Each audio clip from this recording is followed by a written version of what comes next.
Okay, so we're going to start, and it is going to be like playing a game. You're going to like it. We're going to have fun. So we're going to start with the basics, okay? So these are things we've already learned. All right.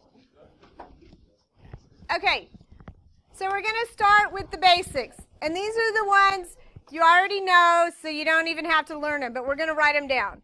So the sine of x. So what was the reciprocal of the sine of x?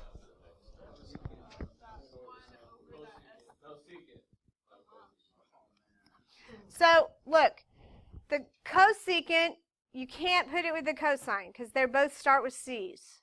All right? So the cosine, that one goes with the secant. Okay? So we already know that. These are reciprocals. And you can remember the sine goes with the cosecant, the c and the s. You have to do opposites. Okay? All right. The other one we had was the cotangent. Oh, wait, the tangent. Let's do the tangent.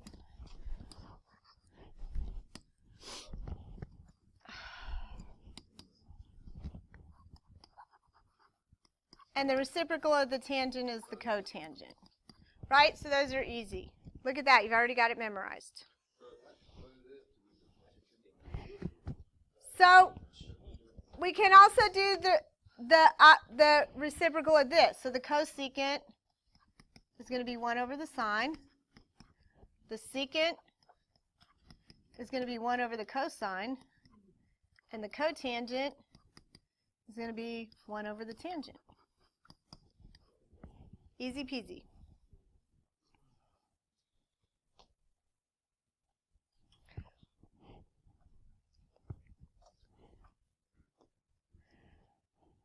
So since these are reciprocals, if I took the sine times the cosecant, I'm going to get 1. If I take the cosine times the secant, it fits on mine.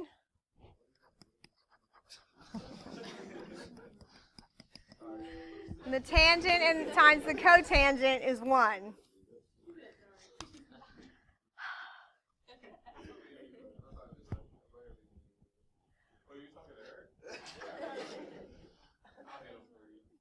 Really? Okay. Okay. So these are the reciprocals. All right? So none of that was hard. Right? This is the reciprocal of this. So when I multiply these together, I get 1. Okay? So easy peasy on that. So the ratios. Oh. What is the tangent?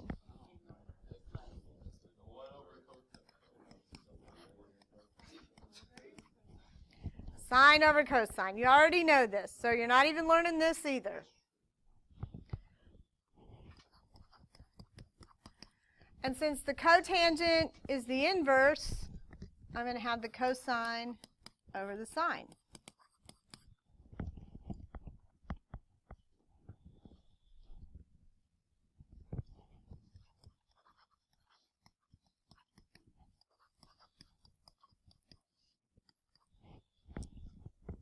So if I had the tangent squared of x and the cotangent squared of x, wouldn't that be like the sine squared of x over the cosine squared of x?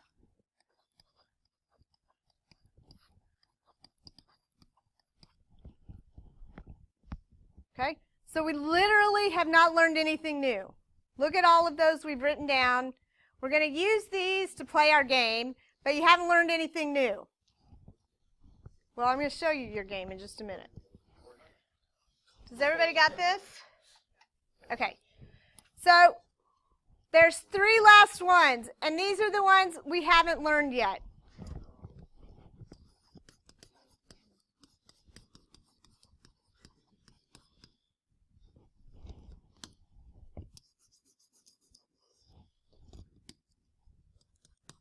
So the sine squared plus the cosine squared equals 1.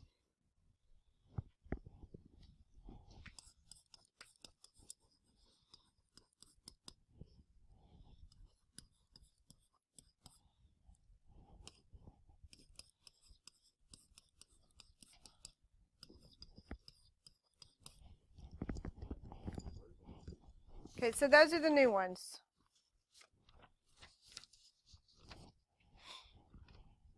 So the sine squared plus the cosine squared equals 1.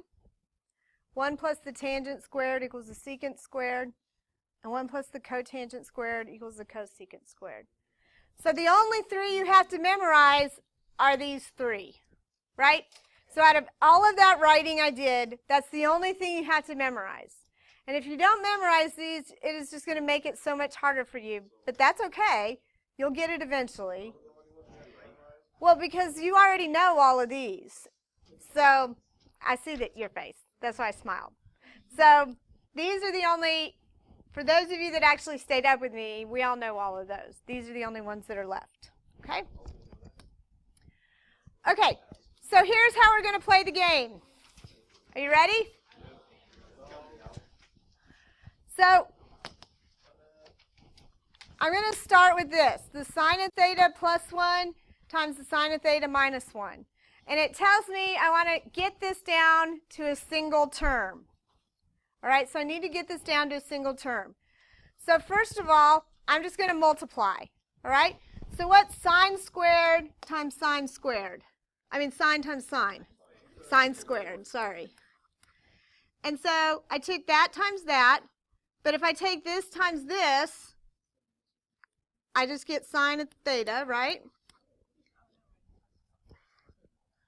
And if I take this one, I get minus sine of theta. And then minus 1 times plus 1, I get negative 1. Correct? Right. That's all I did. I just distributed. I just FOILed. That's exactly what I did. So what happens to the sines of theta? These cancel, and I'm left with sine squared of theta minus 1. So you can multiply any way you want, as long as you end up with sine squared of theta minus 1. So go back to the page you just wrote on. So here is the identity we're given. We're given sine squared of theta plus cosine squared of theta equals 1. But what do I have right here? I have sine squared of theta minus 1. So if I subtract the 1 on this side and I move the cosine on the other side, do I have sine squared of theta minus 1? So I have sine squared of theta minus 1 equals a negative cosine of theta. So this equals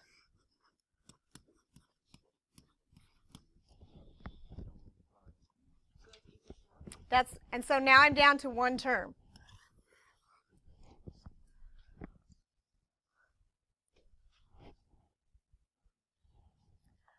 So everybody multiply on number 2. Multiply and see what you get. Let's all make sure we know how to multiply. You really don't, but go ahead and do it.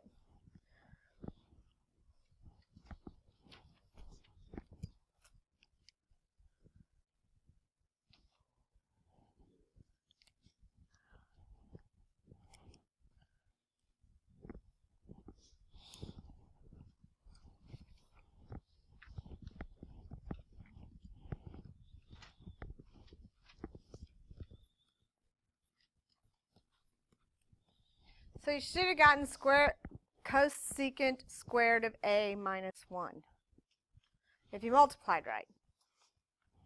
So now go back to the page.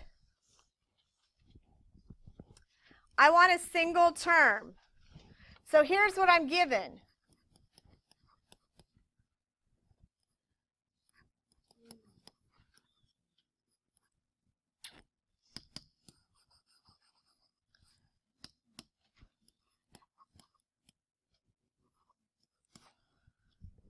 So how do I make this look like this?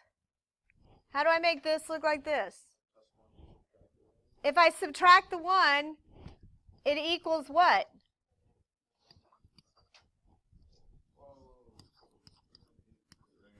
I know. So now this equals the same, so this equals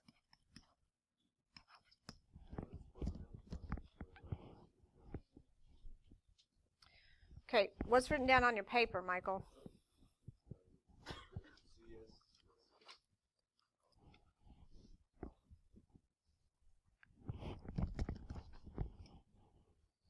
Okay, number 3.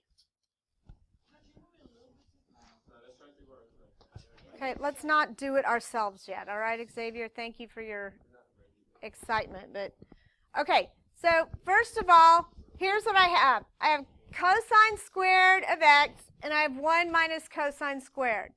Okay, so I can tell you right now, without even knowing anything, without doing anything, the first thing I know is this kind of looks like the sine squared plus cosine squared equals 1, right? So somewhere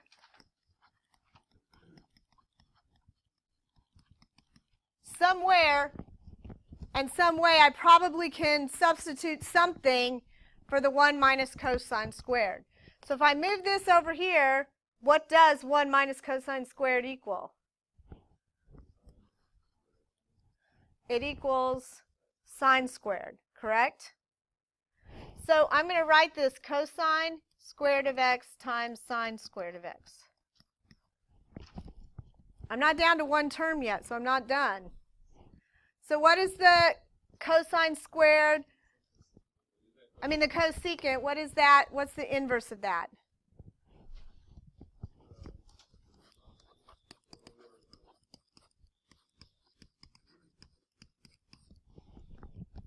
So what's going to happen to my sine squareds? They're going to cancel and leave me with 1. And that is the answer. One term. We're going to try. No. No. Why would we do this? I don't know either.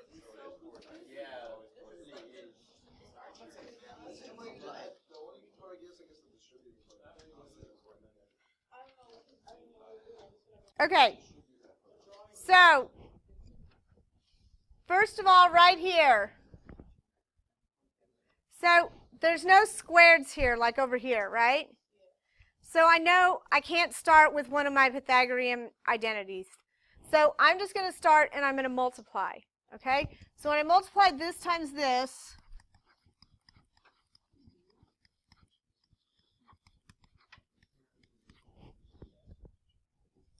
I get sine of x times cosecant of x minus sine squared.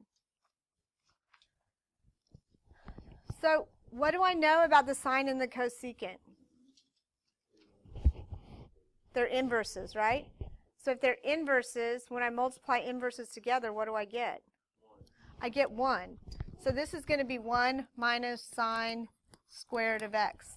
Now this does look like the Pythagorean identity because I'd have sine squared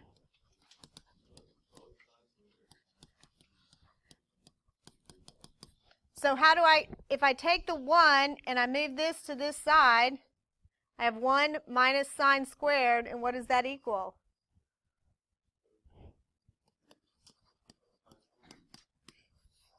And so now you're down to one term.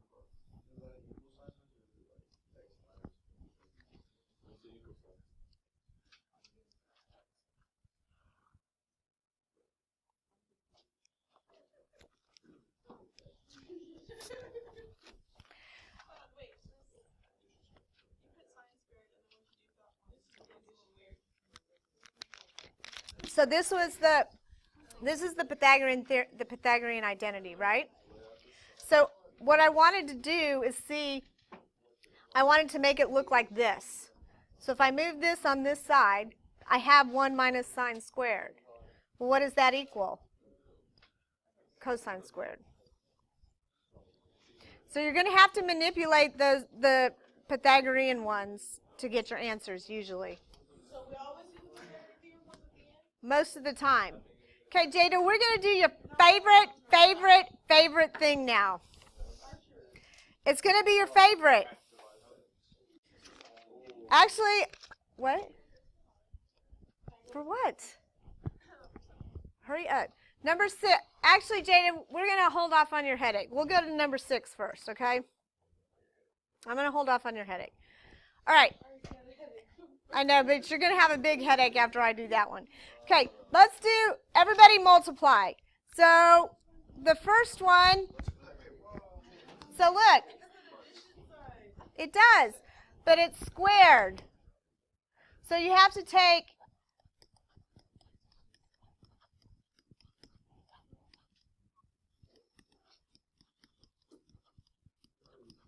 multiply.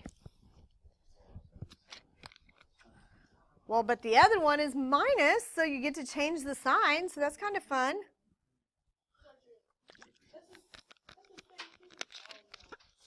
No, it's not, Jada. Okay. You do it. Okay, what's sine times sine? Then what's next? What do you multiply next? So, thank you, Jada. So you know exactly what to do. And then cosine times sine, and then cosine times cosine. Yes. So we get sine squared. Yes. Okay. You better get some.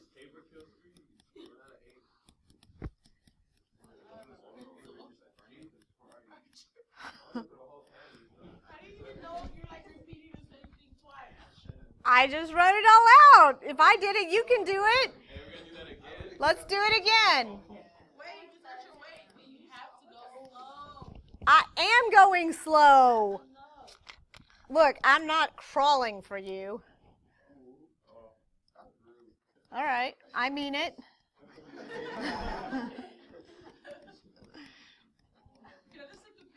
No, write this out, Jada.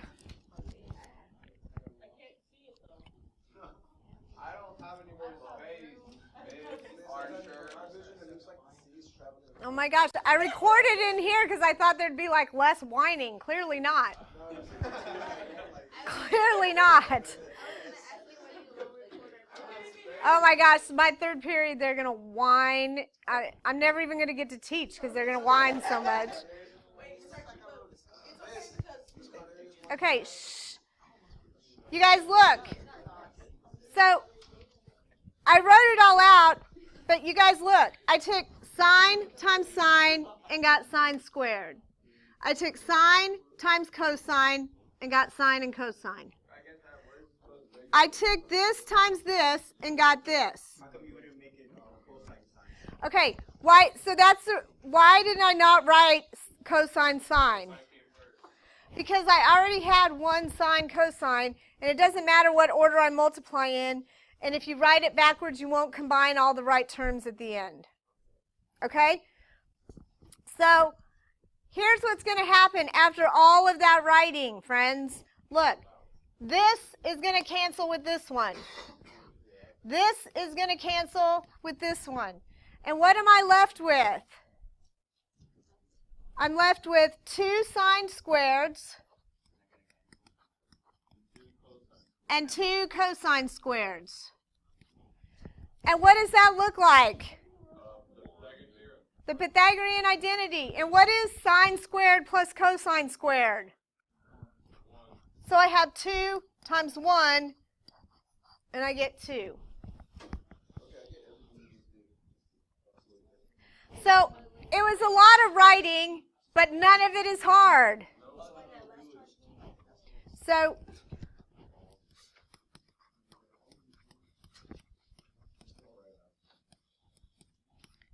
this identity is 1, right? So I have 2 of these times sine squared cosine. Well, that's 1. So 2 times 1 is 2. Okay, you don't like it because it's a lot of writing. I get it. But it's not that you don't get it. You just don't like the writing. I get it. Okay, Jada, even if I type this and put it up, it would still be too fast. Are you caught up or not? I'm moving on. Yeah, that's what I thought. Okay.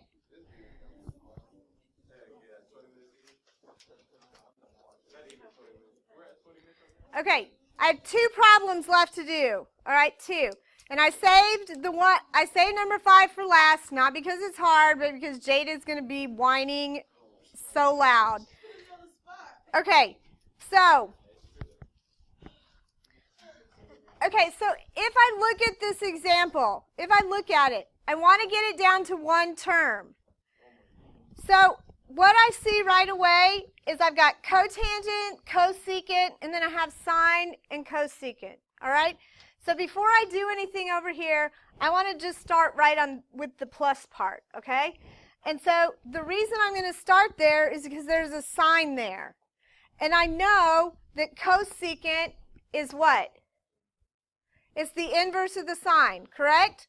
So sine times cosecant is actually equal to 1, okay? So that simplifies my life sum without doing anything.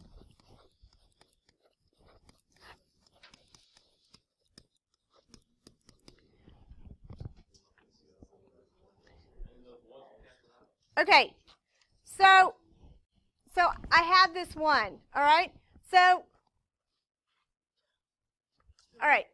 the next thing is I have the cotangent, all right? Look at your little Pythagorean identity. What is the cotangent equal to?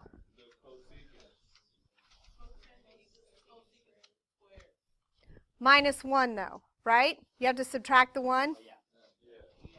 So if I replace this, I replace it with cosecant squared of theta minus 1 over 1 plus cosecant of theta, and I have plus 1. So here's the reason I did that. Because I have the cosecant on the bottom, I wanted to change my cotangent so these are kind of the same. And the reason I did that is because, as you can see, eventually something's going to cancel out. Okay? So eventually we need something to cancel out. So right here, if this wasn't cosecant, if this was x squared minus 1, if it was x squared minus 1, how would I factor it? Because it's a perfect square. Right. So it'd be x plus 1 and x minus 1, right? So instead of x, I've got a cosecant. It's the same thing. So I'm going to write this as, what is wrong with my pen? Cosecant of x plus 1.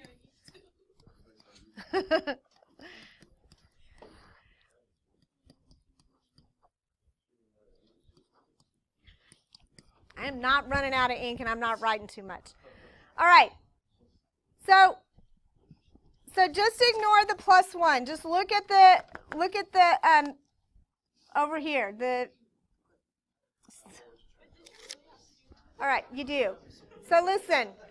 Look at what, does anything cancel here? What? This and this, correct? That's a C, Michael.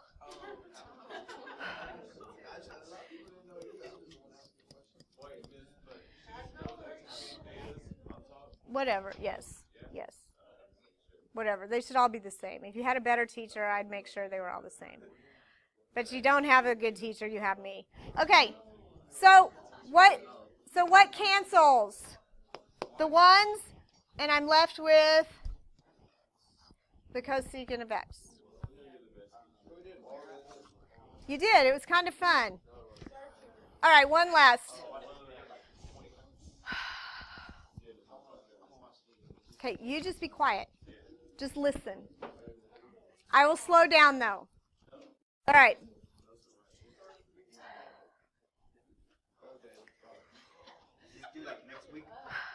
Okay. Are you ready? Okay, I'm going to talk slow. Slow, fast, yeah. Okay, first of all, I have tangent and cotangent on top. So I want them to both be tangent. That's the first thing I want to do. So I'm going to have tangent of x plus 1 over tangent of x. That's just for the top. Okay?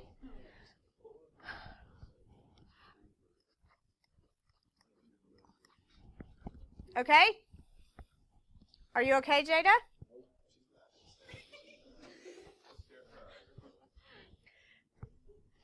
So listen to my words.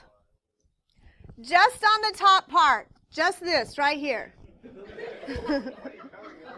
I thought it would cover it, but it didn't work. That was a fail. Okay, just on the top, just on the top. I want a common denominator. So what's underneath the tangent? Okay? So I need this to be over a tangent also. Okay? So for that to happen, I'm going to write this out. You guys do not have to write this out, but if I don't write it out, you're all going to be like, huh? Okay, so I'm going to take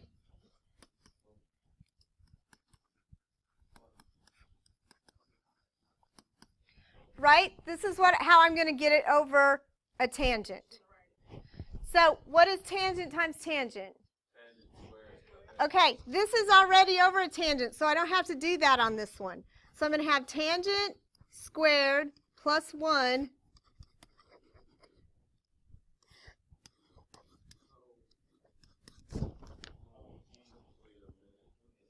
I just put it over a common denominator, friends, just a common denominator. If it was numbers, you'd do the same thing. Just a common denominator.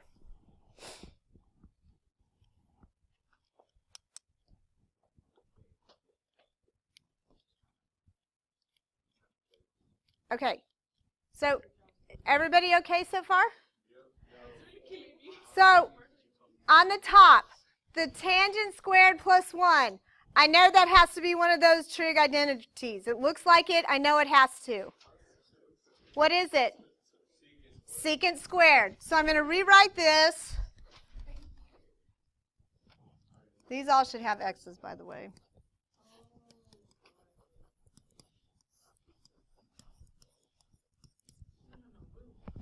Okay.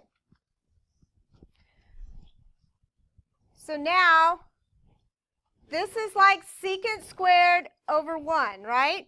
I'm going to flip it and multiply. So I'm going to write it out, Jada. So there's no, you're not missing anything. So we get secant squared of x over tangent of x. I'm going to flip this.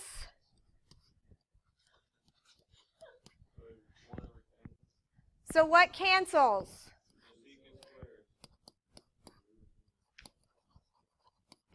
And what is 1 over tangent of x?